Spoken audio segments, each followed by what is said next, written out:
What's going on, guys? It's Aiden with Upper James Toyota, and today we put a little compilation together with our favorite sedans for this year. Make sure to hit like and subscribe so you don't miss any more of our future Toyota related content. Hope you guys enjoy the video, and we'll check you guys out in the next one. I'm going to be featuring the differences between a 2025 Toyota Camry versus an outgoing 2026 model Camry. Now, both of these being a hybrid, we're going to see the differences styling wise, powertrain wise, and seeing which one works better for you and your family. Please do not forget to hit like and subscribe so you don't miss any more of our future Toyota related content, and let's get into this video.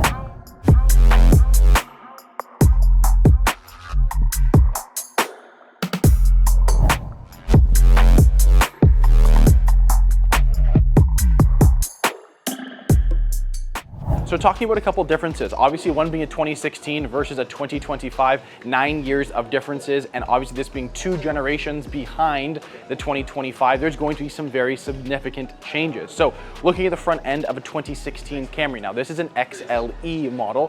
One thing to note, even just looking at the hood, for example, it's way more rounded versus the new 2025. That's definitely more of an aggressive look and something that I actually personally like over this model in particular. Now, looking down below as well, you get the old school Toyota emblem that has the blue in it that does obviously tell you that you are in a hybrid. Now, that's no really longer thing anymore. In some of our vehicles, we still offer that, but most of them, we do not do that anymore. Looking onto the front headlights, them being halogen bulbs versus LEDs onto a 2025, obviously that is a huge difference in itself. You look at the fog lights, you look at the front grille, it definitely shows a bit more of a dated look versus the new 2025. And then taking a look onto the 2025, you have the new Prius styled headlights that obviously come to the bottom of the hood. You have the new front grille design, which is brand new for Toyota, and I think they have done a very, very good job to emphasize the front end of the Camry. I think the front end design with the grille, the actual,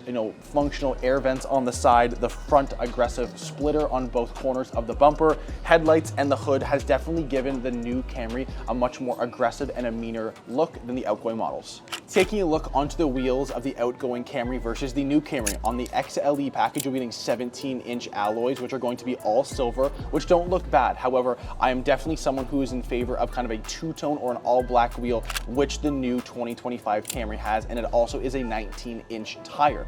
Not only does the tires obviously look a bit better onto the 2025s, but I also think the body lines on the 25 is a bit different as well. You will notice onto the 2016, there is no rocker panel on the side here. There's no space the vehicle that actually comes out more towards other vehicles on the road versus the 2025, which does do that. I like the rocker panel. It sticks out a little bit, giving the side of the vehicle much more of an aggressive look versus the outgoing previous generation Camry. Now let's talk about rear ends for both the 2016 Camry and the 2025 Camry. I think that's the one similarity between the two is going to be the rear design of the light. So I would look on the 2016 to start. It kind of comes out a little bit into the middle, doesn't stretch all the way across like other vehicles could do. If you look at that light versus the new light, it's very, very similar. Obviously, it's a little bit of a backwards C. However, I think that they've just upgraded from the old halogen bulbs to the new LED design, which I'm a huge fan of. However, it does look very, very similar, this being the new Camry versus any previous Camrys. Now, if you're looking at trunk space, that's where things definitely get a little bit differently. If you look onto the rear of a 2025 Camry, have a couple of things into the rear of this vehicle, and the car goes definitely very, very further back into the trunk than the 2016 Camry. Very easy to operate as well. There's no differences there, but if you look onto the 2016, pop the trunk of this one, you will notice that the trunk does not go far back at all. Obviously, you could still throw some stuff in the vehicle, but however, is it going to be as practical as having more space onto a new one? I don't think so. Let me know down below in the comments if you guys have a previous generation Camry and if the storage obviously works better for you guys. All right, guys, let's take a closer look onto the 2016 Camry. Now, definitely sitting in this vehicle, you can feel its age. Obviously, it's a used vehicle that we currently have here on our lot. So obviously it's been driven a little bit, only has 47,000 kilometers on it. For this being a 2016, it actually is pretty low mileage. And you can also see the age, difference between an outgoing model and obviously a new generation. Now, this being a hybrid and the new 25 also only being built as a hybrid here for us, is that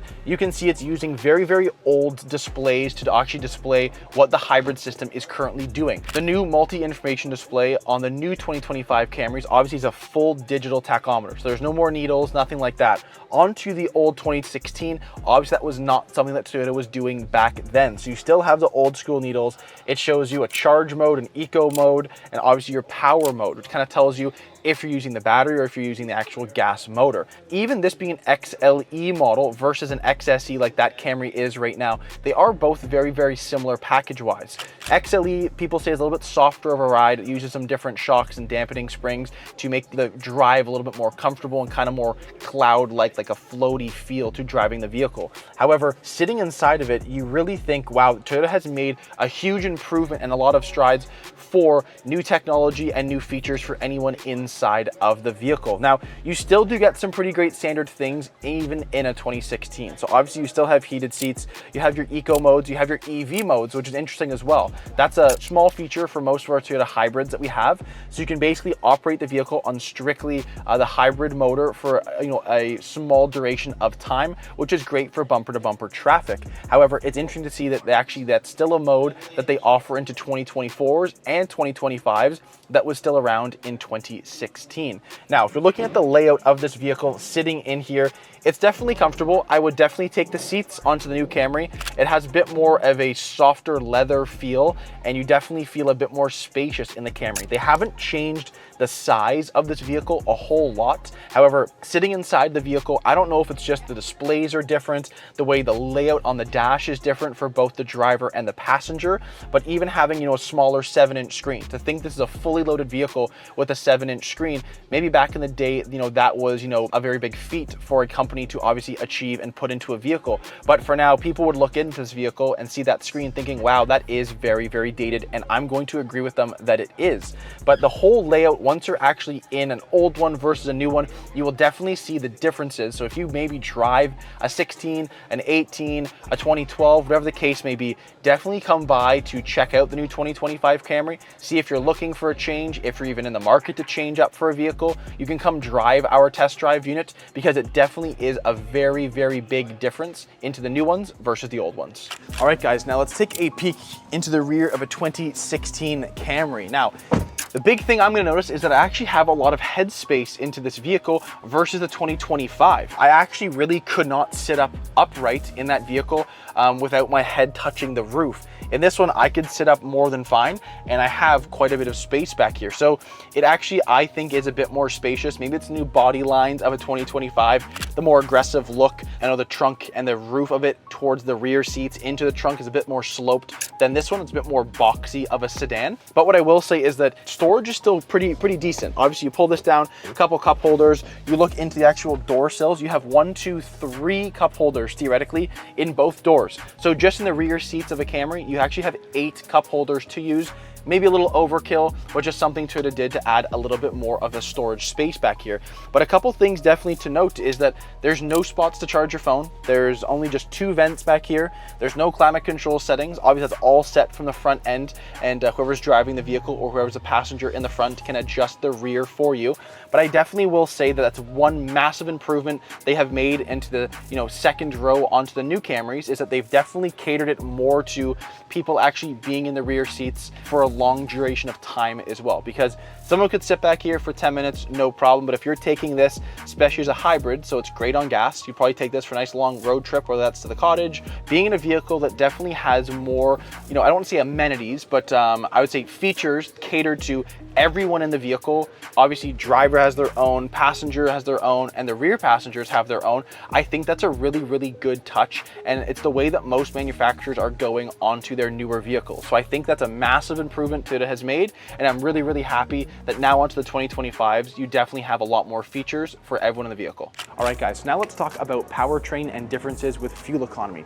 On a 2016 Camry XLE hybrid, you'd be getting a 2.5 liter 4-cylinder paired with 1 electric motor. Output's about 200 horsepower combined. Onto a new 2025, however, a 2.4 liter 4-cylinder with 2 electric motors, making about 232 horsepower. So a little bit more engine displacement, but actually a little bit more power, which is very, very great. Now, fuel efficiency wise, Toyota is still improving. On a 2016, you'd be averaging about 5.9 liters per 100, which is still very, very great. But onto the new 2025s, you'll be getting about 5.6 liters per 100. So obviously Toyota is still improving on the fuel efficiency side, and both vehicles would obviously suit you very, very well. But the new 2025s are just a little bit ahead of the game versus the outgoing model. On the left-hand side of me, I've got a 2024 Lexus IS 300 luxury package versus a 2025 Toyota Camry XSE hybrid. Let's take a peek, see which one works better for you and your family.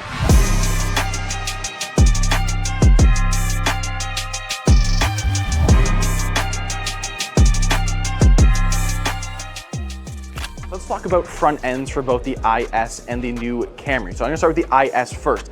I'm going to say that the front end of this vehicle, after doing a little deep dive online, I have known that basically when it comes to the luxury model of the IS, it's not as common as the F Sports, and the front grille is actually a little bit different on the luxury package than the regular F Sport or just the base IS 300. Everything that I've seen online, people have talked about this chrome piece going all the way down to the bottom, matching in with this kind of dark gray front grille.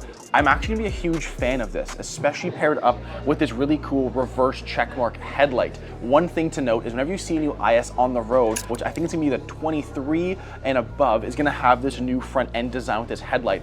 I think the DRLs look insanely great on a new IS 300. Now, this with the front end, it is a very, very large front grille. When I originally saw this vehicle, I wasn't necessarily hugely attracted to the front grille, but now actually seeing it in person, seeing the body lines with the hood of this vehicle to the front end, I actually think Lexus has done a very, very great job. And it's actually one thing I will be taking over the Camry is going to be the front end and the headlights on the Lexus versus the new 2025 Camry.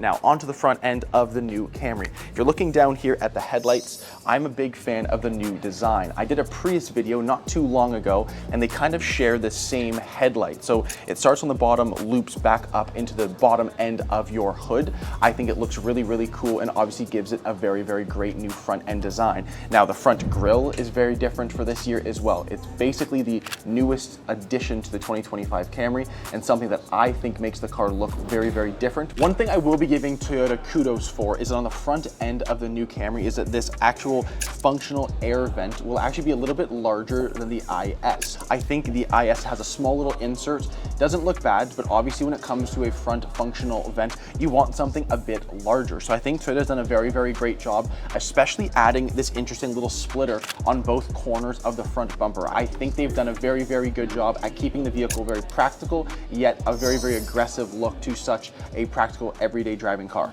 Now, talking about wheels onto the Lexus versus the Camry, I will be saying that on the IS luxury package, you get this very, very multi-spoke silver looking wheel. Now, I'm not a huge fan of it if you're gonna ask me for my honest opinion. I think there's just too much going on all in one, and there are so many spokes onto this alloy wheel. So I do like the design of Toyota over Lexus on this one, especially with the different colors too. I think an all one color wheel, whether it's all black, that's probably my favorite if you're gonna do a solid color. However, if it's gonna be fully silver, for me, I'm just not a big fan of all the spokes and the color on this wheel for this vehicle. Now, taking a peek onto the side profile of the Lexus IS 300, the one thing I will be saying is that the lines on the side of this vehicle versus the Camry are a little bit different. They're actually a bit more rounded off on the Lexus here, and they don't make the vehicle look as aggressive as the Camry does, which is interesting. So you're looking for something that is a little bit more sleek in that sense. Maybe this vehicle is, more suited for you. Now, one thing I will say that I wish Lexus changed is down here on your lower rocker panel. For Toyota, you can obviously get this as a gloss black on the Camry. So the gloss black, I think for me, matches the mirror caps a little bit better and kind of well rounds the vehicle and makes the vehicle look actually a little bit more expensive.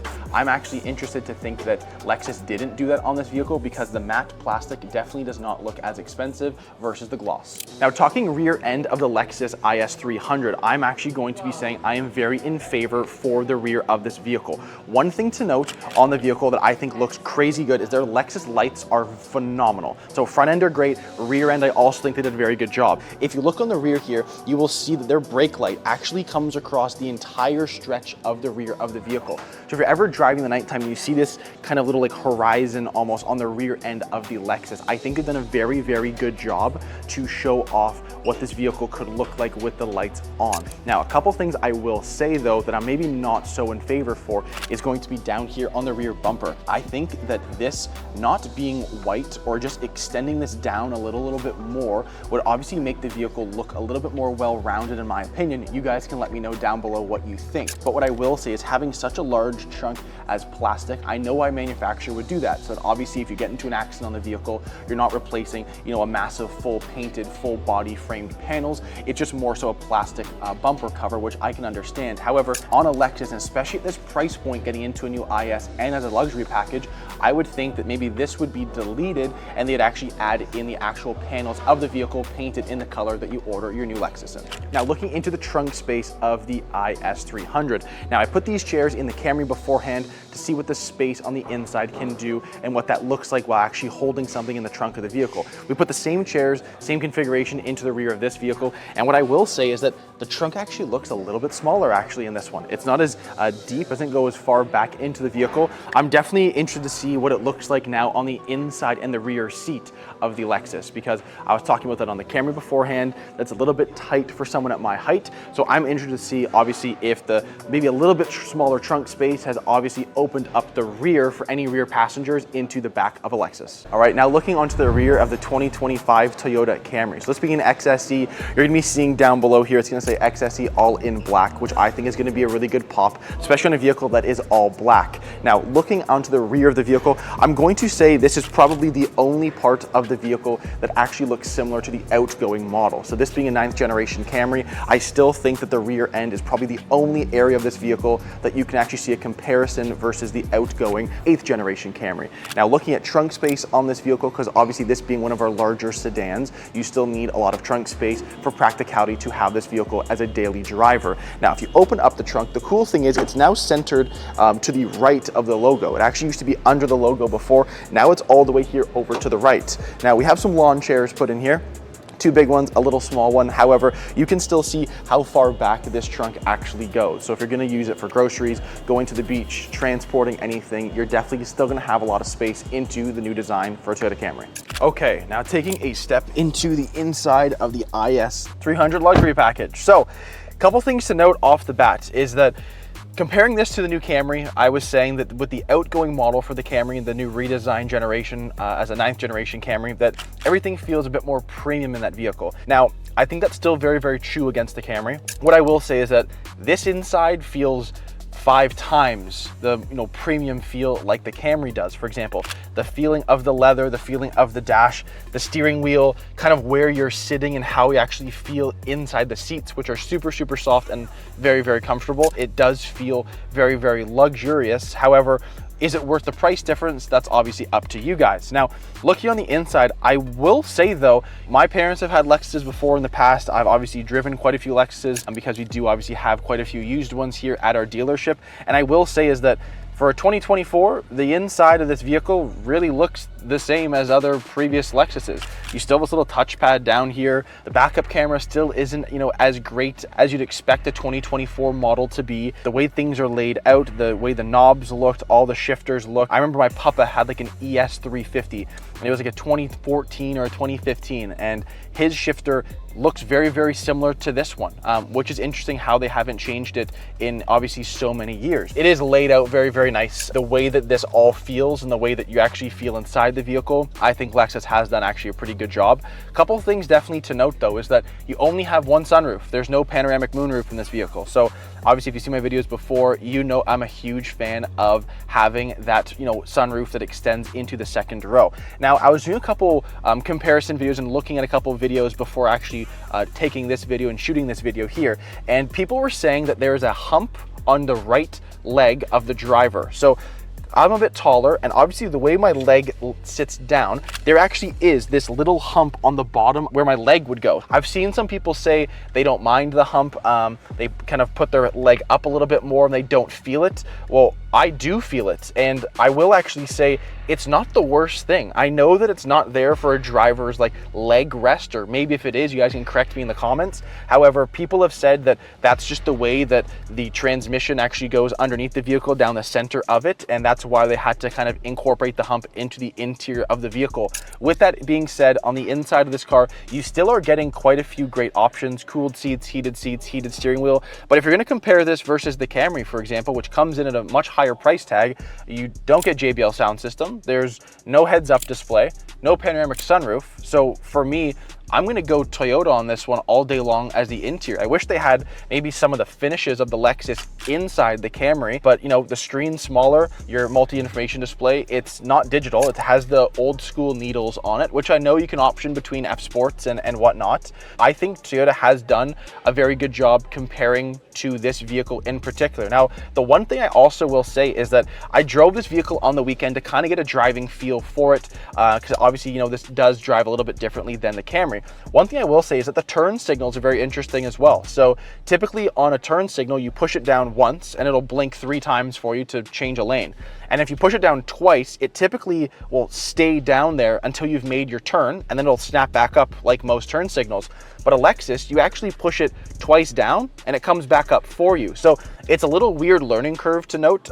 That's one thing when I was driving, I was like, why is the signal not turning off for me? So I think it's a very, very interesting thing to note, and something that I definitely noticed when I was driving this vehicle. Okay guys, so taking a peek onto the 2025 Toyota Camry. So jumping inside, it definitely feels very familiar with the outgoing model. Only thing I will be saying is that everything now feels a little bit more premium, I would say.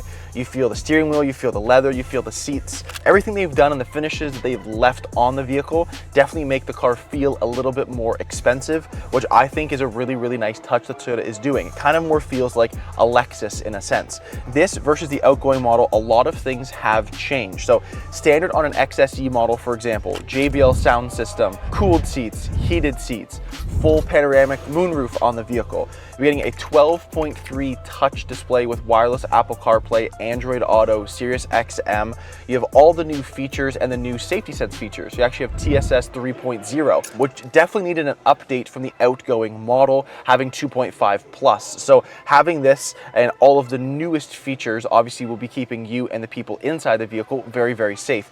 The one interesting feature I will say is that centered behind the actual steering wheel, there's a small little screen, and on that screen, it is actually going to be something called your driver monitor camera. What this does, it will actually be looking directly at you, and if for some reason you are looking not directly in front of you on the road and you're looking to your right, it will actually alert you to put both hands on the steering wheel and look forward, which I think is a really interesting thing. They've added this onto the Crown, they've added this onto the Grand Highlander Hybrid Max, and I think a lot of our newer redesigned models are going to be having one of these features, and I think it's a really interesting one. So that's one interesting new thing that I wasn't used to driving the new Camry.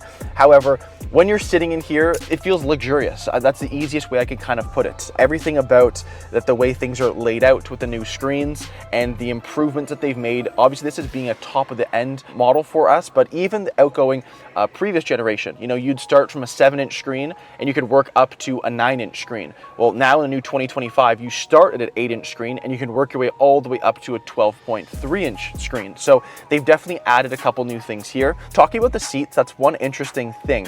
Onto an SE or an SE upgrade model for a Camry, you'll be getting a white insert down the middle of your seats. It's kind of like a mixed soft text with a little bit of fabric into the seats. These ones are all black. Now on an XSE, you can option it to be all black, or you can actually still get cockpit red, which is the full red interior Camry, which was very, very popular beforehand. I actually like the black. The red is very, very bright. So for me, having the vehicle outside being black, I like the inside also being black. I think they've done a very, very good job to keep it simple, but also still kind of adding a more sporty design with the red option interior. Now, I've done a Crown review before. The Crown sits a little bit higher up than the Camry, but it definitely makes the vehicle feel a little bit higher up, like you kind of are in an SUV. However, in the Camry, the way that you're sitting now and the way that the car feels and how you feel in the vehicle, the one reason I think I like the Crown as well is that it felt a little bit more spacious. I think they've now added that into the Camry. So I would actually be taking a Camry over the Crown. I think they've done a very, very good job at laying this vehicle out very, very well. Now, a couple other things to note. Standard on this package, JBLs, of course. Heads-up display is a big one. The 12.3-inch screen with your MID in front of you as well. I think that they have really catered this to not only the driver, but also anyone else inside the vehicle. So it definitely could be a very, very good option for you and your family down the road. Hey guys, I know you guys are enjoying the video, but please do not forget to like and subscribe so we can become the #1 Toyota YouTube channel on earth. All right guys, now into the rear of the IS300 luxury package. Couple things to note. Versus the Camry, I definitely have a bit more headspace back here. So I definitely feel like I would be a little bit more comfortable with the more roomy feel of this vehicle. But what I will say is that I left my seat, just like the Camry, were exactly where I was sitting in it comfortably, like I'd be driving the vehicle. And I am very, very squished back here. My legs are right up against the seats. I maybe could push it forward a little bit. However, it's definitely a little bit crammed in here. I couldn't imagine having, two other people in here with me, because it definitely would feel a little bit tight. Now, you would think of a vehicle that comes in at such a higher price point, you'd have a lot more, luxurious things in the back here. But, you pull this down and your cup holders pop out in a very interesting way, clicking this button, and then they obviously come forth like that. You get the cup holders in the rear of the Camry as well. You have no storage in any of the doors. You just have the little door handle to hold onto. You've got 2 vents, no charging ports. Got a couple lights back here, I guess, which is a nice touch. However, you'd be thinking at a vehicle at this price point, maybe the back seat would offer maybe a little bit more. Again, the only thing I can say is that it definitely feels luxurious. The leather, the finishes inside the vehicle are very, very nice. But maybe this is suited to someone who has maybe, no one in the back seat, or someone with, smaller children, or maybe just no kids at all. However, being in the back, it definitely feels a little bit more crammed versus the Camry. Jumping into the rear of the 2025 Camry. So, a couple things to note. We've got the armrest down here. Again, I'm a bit taller.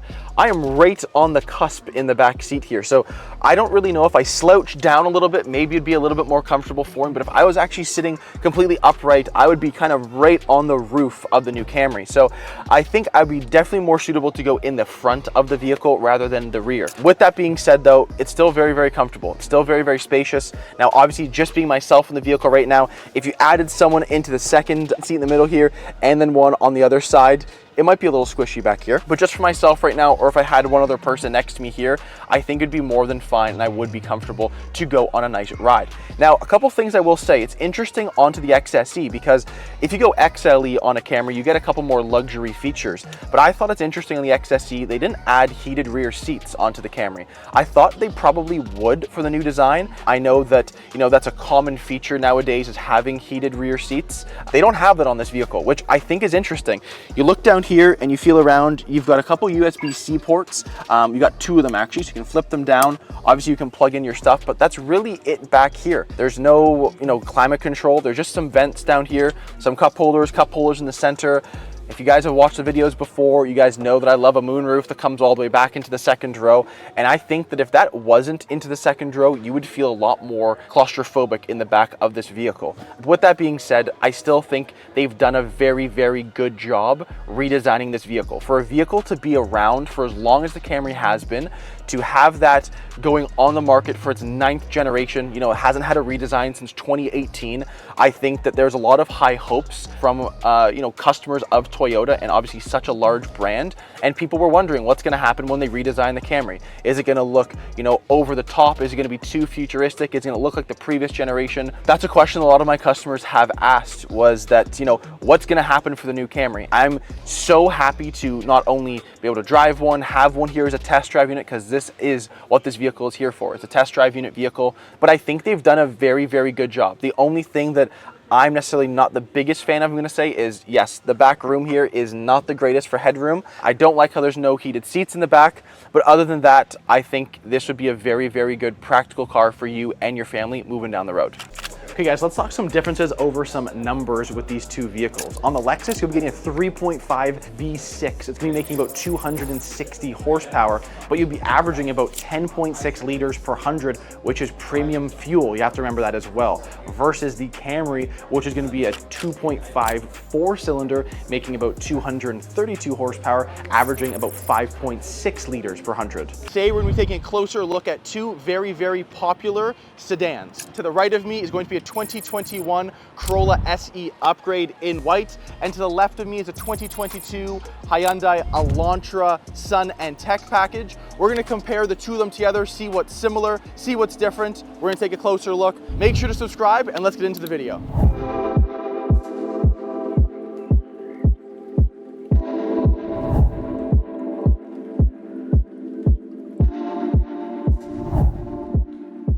So we're gonna start with the 2021 Corolla SE upgrade. Now this being an SE upgrade, you do get a few upgrades versus a base LE or a base SE. So there's gonna be larger wheels, up to an 18-inch on this package, a sunroof, a heated steering wheel, and fog lights for this. So if you look at the front end of the vehicle, I like the look of an SE over any other Corolla, only because on the front bottom of the actual bumper, you're gonna be getting these horizontal running LED fog lights. So I like that. It makes the front end look a little bit more aggressive, and it also makes you stand out a little bit more over the base model LE Corolla. Okay, now taking a look at the side of the 2021 Corolla, one thing I'm very in favor of are going to be these wheels. So you get 18-inch alloy wheels. That's an upgrade over a 15-inch, an optional 16, or even a 17 as well. So I like the bigger tire. It makes the Corolla look a little bit more sporty, especially finished in a mix of like a dark and a light silver color. Taking a look on the side of the vehicle, working towards the back,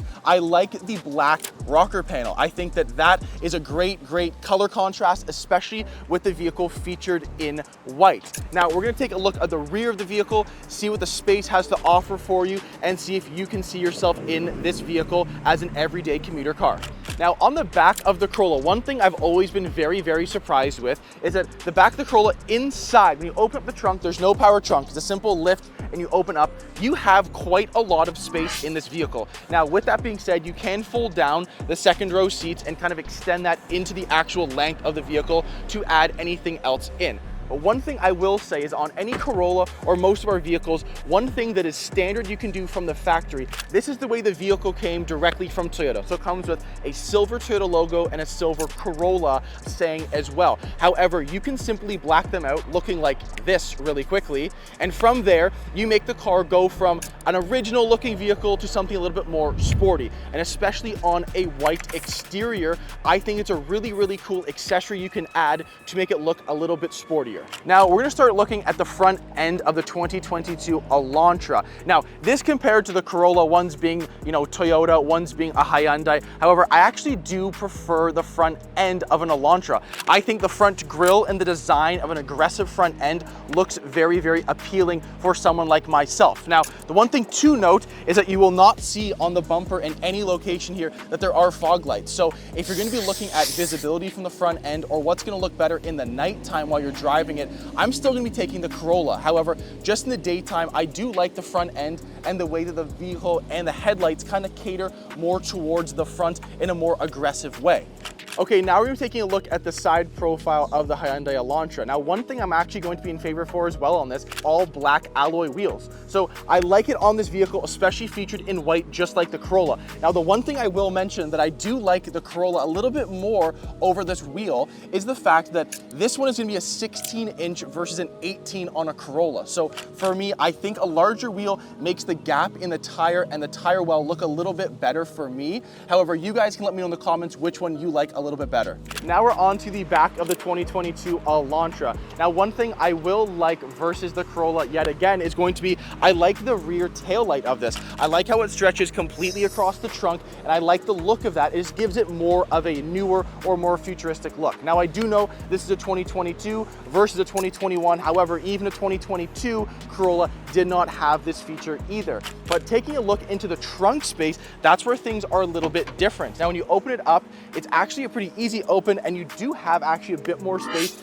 in the Elantra versus the Corolla. So if you are looking to store some things, you're moving some things around, you got a big Costco haul, this could be a very good commuter car for you to get everyday life done for you. taking a closer look onto the interior of a 2021 Corolla. So a couple nice things that I like over a regular Corolla. The seats are gonna be nice little blue stitching, a nice little blue line down the middle. Now this compared to a new 2024, for example, the seats have changed up a little bit. No longer do you get the blue, you actually get red inserts. You get a red stripe, the actual bottoms and the inserts of your lower back will also be in like a light maroon, kind of like red, which I think adds a little sporty effect into the interior of just a standard Corolla. Now, looking on this package alone, I think that it's catered to someone who wants a little bit more of a sporty feel. So you get paddle shifters, a heated steering wheel, a sunroof, a wireless charger, plug-in Apple CarPlay, Android Auto, which definitely has changed into the newer models. However,